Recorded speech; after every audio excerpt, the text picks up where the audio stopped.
Rian menatap langit-langit kamar hotel yang remang-remang itu dengan jantung berdegup kencang. Malam ini ia harus tidur sekamar dengan ayahnya di penginapan sederhana di pantai Kuta Bali, sesuatu yang tak pernah ia bayangkan akan menjadi awal dari segalanya yang hancur berantakan. Liburan musim panas keluarga yang seharusnya penuh tawa ini berawal dari kesalahan booking tiket murah yang membuat kamar hanya tersisa satu untuk ayah dan anak laki-laki, sementara ibu dan adik perempuan mendapat kamar sebelah. Pak Hari, ayah Rian yang berusia 50 tahun dan bekerja sebagai pegawai negeri di Jakarta, mengangguk puas saat porter meletakkan koper mereka. "Hematkan, Yan. Kita berdua saja di sini, seperti dulu waktu kamu kecil," katanya sambil menepuk bahu Rian. Rian hanya tersenyum kaku, tangannya berkeringat dingin di saku celana pendeknya. Di dalam ponselnya ada puluhan chat dari Budi, pacarnya yang kuliah di universitas yang sama. Pesan terakhir berbunyi, "Kangen kamu, hati-hati di Bali ya, jangan lupa cerita ke aku nanti malam." Rian sudah 2 tahun menyembunyikan rahasia ini dari keluarga. Di Indonesia, di mana pandangan masyarakat masih sangat ketat, terutama di lingkungan pegawai negeri seperti ayahnya, mengaku sebagai pria yang mencintai pria sama saja dengan mengundang bencana. Ia ingat betapa sulitnya menyembunyikan perasaannya sejak SMA di Jakarta Selatan, saat ia pertama kali menyadari bahwa ia tidak tertarik pada teman perempuan seperti teman-temannya. Ada teman dekatnya waktu itu, Andi, yang pernah curiga tapi Rian selalu mengelak dengan alasan sibuk belajar. Sekarang di usia 23 tahun, ia sudah punya pacar sungguhan, tapi rumah tetap menjadi tempat paling berbahaya. Malam pertama itu berlalu dengan canggung. Pak Hari mandi lebih dulu, lalu naik ke ranjang ganda yang sempit itu sambil membaca koran. Rian berbaring di pinggir, memunggungi ayahnya, berusaha tidur tapi pikirannya berputar-putar. "Kamu kok diam saja, Yan? Biasanya cerewet kalau lagi liburan," tanya Pak Hari tanpa menoleh. Rian menelan ludah. "Capek aja, yah. Perjalanan dari Jakarta panjang." Ayahnya menggumam setuju, lalu lampu dimatikan. Dalam kegelapan, Rian merasa seperti berada di dalam kandang. Setiap hembusan napas ayahnya mengingatkannya betapa rapuhnya rahasianya. Pagi harinya, keluarga berkumpul di restoran hotel untuk sarapan. Ibu Rian, Bu Siti, tersenyum lebar sambil menyendok nasi goreng. "Enak ya liburan bareng lagi setelah lama tidak jalan-jalan. Lina, kamu mau ke pantai hari ini?" Adik Rian yang berusia 18 tahun mengangguk antusias. Rian ikut tersenyum, tapi matanya sesekali melirik ponsel yang ia simpan di saku. Budi sudah mengirim oto pantai di Jakarta, menggoda Rian untuk balas. Saat ayahnya pergi ke toilet, Rian cepat-cepat membalas chat singkat. "Di Bali sekarang, kamar sama ayah. Hati-hati ya." Ia tidak tahu bahwa malam itu akan menjadi tik balik. Sore harinya mereka jalan-jalan di pantai Kuta, angin laut menerpa wajah mereka. Pak Hari bercerita tentang masa mudanya dulu di desa Jawa Tengah, bagaimana ia selalu ingin anak laki-lakinya jadi pria sejati yang bisa meneruskan nama keluarga. Rian mendengar setiap kata seperti jarum menusuk dada. Ia merasa semakin terjepit. Malam kedua di kamar, saat Pak Hari sudah tidur nyenyak, Rian memberanikan diri membuka ponsel. Layar menyala terang dan ia lupa mengunci aplikasi chat. Saat itulah, tanpa sengaja, ponselnya bergetar pelan karena notifikasi dari Budi. Pak Hari yang masih setengah sadar membuka mata dan melihat layar itu sekilas.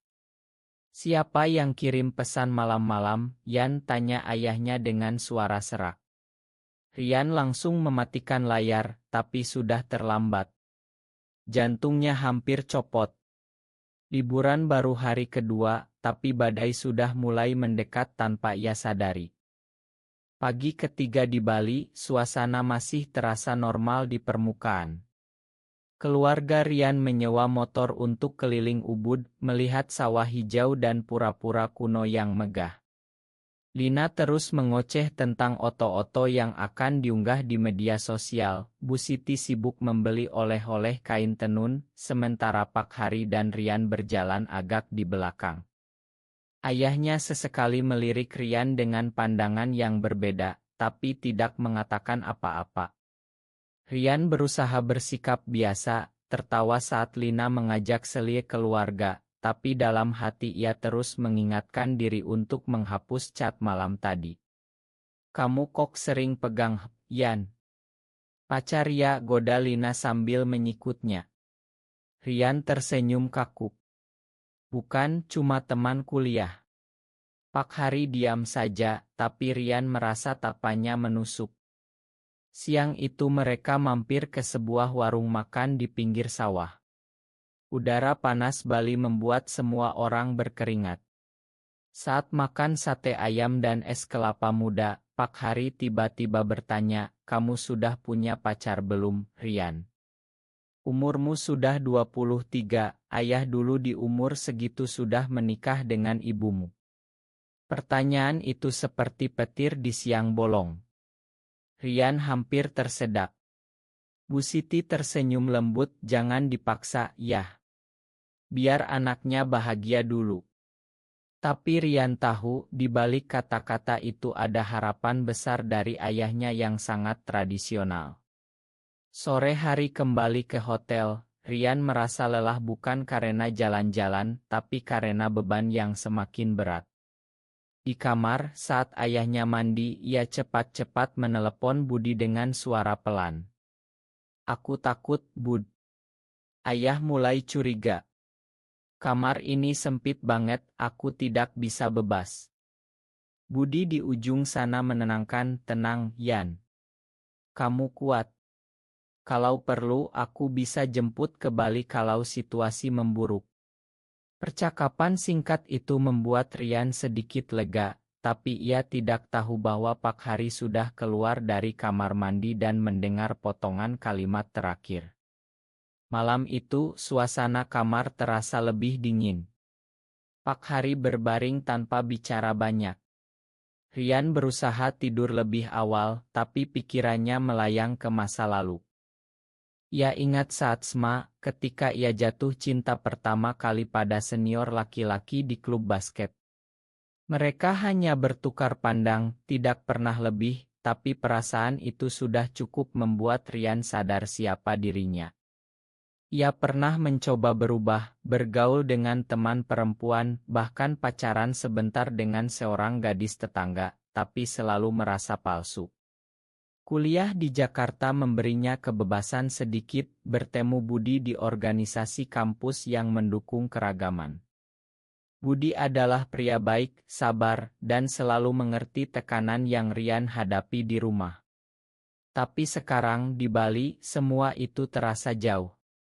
Keesokan paginya, saat sarapan, Pak Hari tiba-tiba mengajak Rian jalan berdua ke pantai sambil meninggalkan ibu dan adik di hotel. "Kita ngobrol berdua, seperti ayah dan anak," katanya. Rian mengikuti dengan perasaan was-was. Di pantai yang masih sepi pagi itu, angin laut meniup rambut mereka. Pak Hari duduk di pasir, memandang ombak. "Kamu tahu, Yan, ayah dulu juga punya rahasia besar saat muda. Tapi ayah pilih jalan yang benar untuk keluarga." Rian diam, takut melanjutkan. Ayahnya melanjutkan, "Malam tadi ayah lihat notifikasi di HP-mu. Siapa Budi itu?" Dunia Rian seperti runtuh saat itu juga. Ia tidak bisa bohong lagi. Air mata mulai menggenang di matanya, tapi ia tahan. "Yah, itu teman dekat." Pak Hari menghela napas panjang. "Jangan bohong lagi, Rian.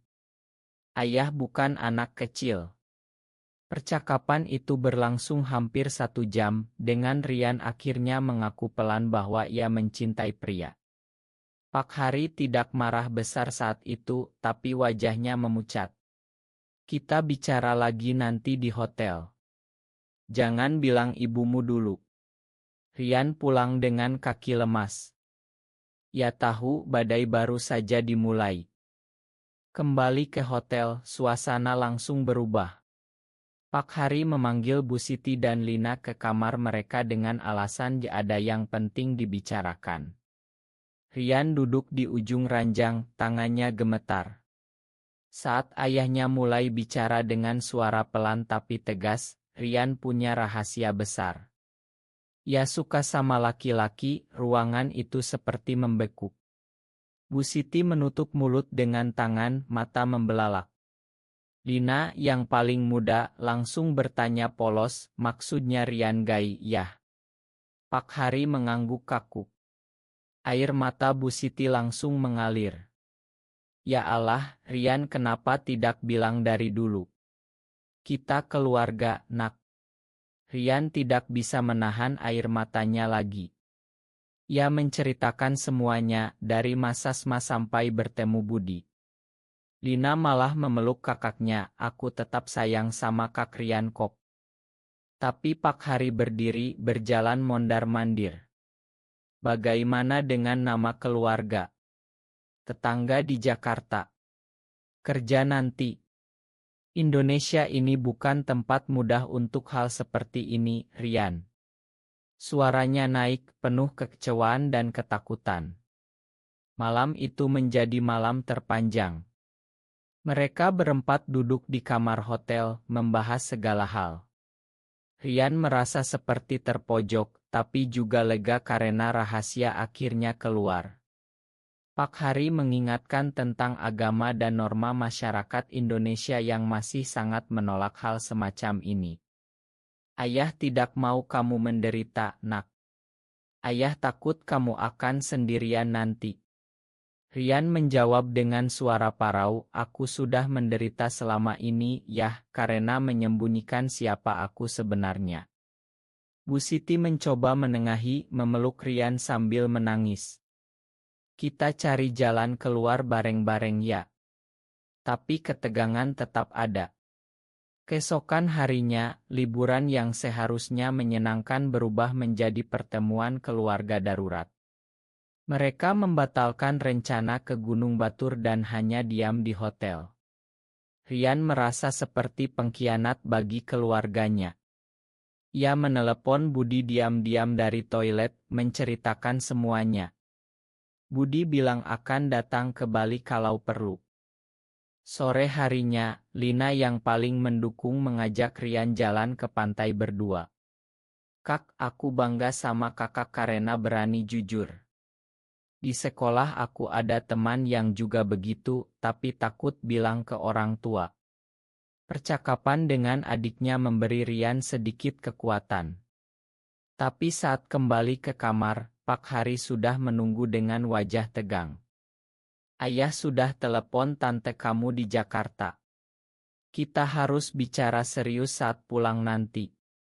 Rian tahu ini baru permulaan. Malam itu ia tidak bisa tidur, memikirkan masa depan.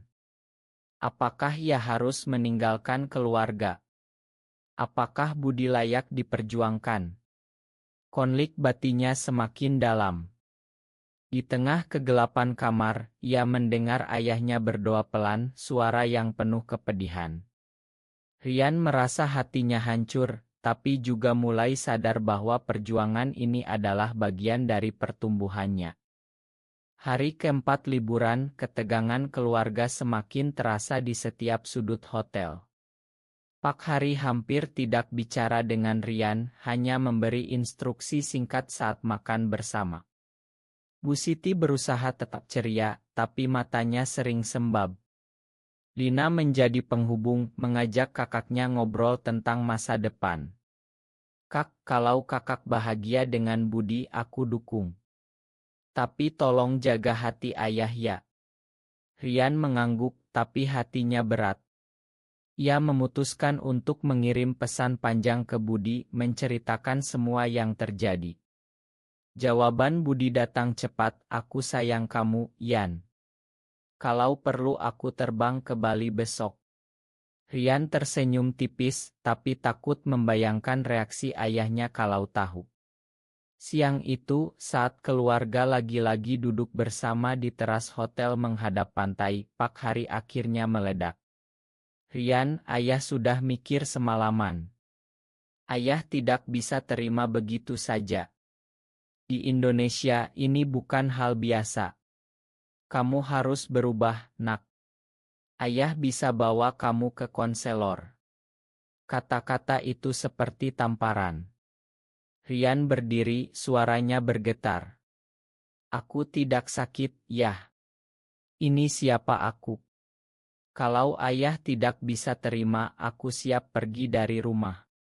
Bu Siti menangis lagi, Lina memegang tangan kakaknya. Suasana menjadi sangat tegang, beberapa tamu hotel melirik. Rian berlari keluar, meninggalkan keluarga di teras. Ia berjalan sendirian di pantai, angin laut menerpa wajahnya yang basah air mata. Di sana, ia bertemu seorang pemuda lokal Bali bernama Made yang kebetulan sedang membersihkan sampah pantai. Mereka mengobrol singkat, dan ternyata Made juga pernah mengalami hal serupa dengan keluarganya dulu. Di Bali lebih longgar sedikit, tapi tetap susah. "Yang penting kamu jujur sama diri sendiri," kata Made. Percakapan itu memberi Rian perspektif baru. Sore harinya ia kembali ke hotel dengan hati lebih tenang. Pak Hari menunggu di kamar, kali ini suaranya lebih lembut. "Ayah minta maaf kalau kasar tadi. Ayah cuma takut kehilangan kamu." Mereka bicara hingga larut, ayah dan anak saling bercerita. Pak Hari mengaku pernah punya sahabat dekat di masa muda yang juga gay, tapi sahabat itu pindah ke luar negeri karena tidak tahan tekanan. "Ayah tidak mau kamu mengalami itu." Rian merasa ada celah harapan. Malam itu, untuk pertama kalinya setelah rahasia terbongkar, mereka tidur dengan suasana yang agak lebih damai. Tapi Rian tahu perjalanan pulang ke Jakarta besok akan membawa ujian baru. Penerbangan kembali ke Jakarta terasa panjang dan hening. Di pesawat, Pak Hari duduk di samping Rian, sesekali melirik anaknya dengan pandangan yang campur aduk antara kecewa dan sayang. Bu Siti dan Lina di kursi belakang, Lina terus mengirim chat lucu ke Rian untuk meringankan suasana. Sesampainya di rumah di Jakarta Selatan, tetangga menyambut mereka dengan ramah, tidak tahu badai yang baru saja terjadi di Bali. Malam pertama di rumah, keluarga lagi-lagi berkumpul di ruang tamu. Pak Hari membawa topik yang lebih dalam. "Kita harus cari cara supaya ini tidak bocor keluar. Ayah tidak mau nama keluarga tercemar." Rian merasa marah lagi. "Jadi ayah mau aku tetap bohong selamanya?" Diskusi berlangsung hingga tengah malam. Bu Siti mengusulkan untuk bertemu dengan seorang teman pendeta yang lebih terbuka.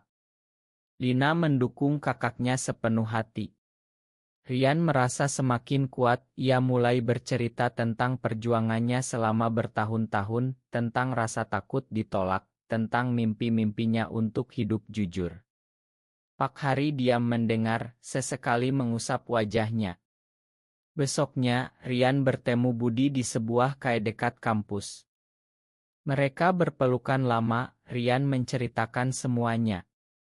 Budi mendukung penuh. "Kita hadapi bareng, Yan."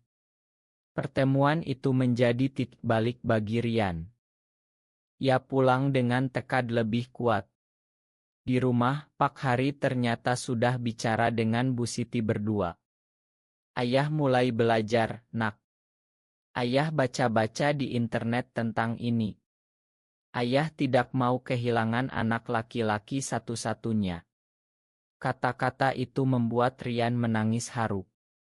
Mereka mulai membuka komunikasi, meski masih ada ketegangan dengan kerabat jauh yang mulai curiga. Rian juga mulai aktif di komunitas kecil di kampus yang mendukung, tapi tetap hati-hati karena situasi Indonesia. Perjalanan emosionalnya semakin jelas, dari ketakutan menjadi penerimaan diri.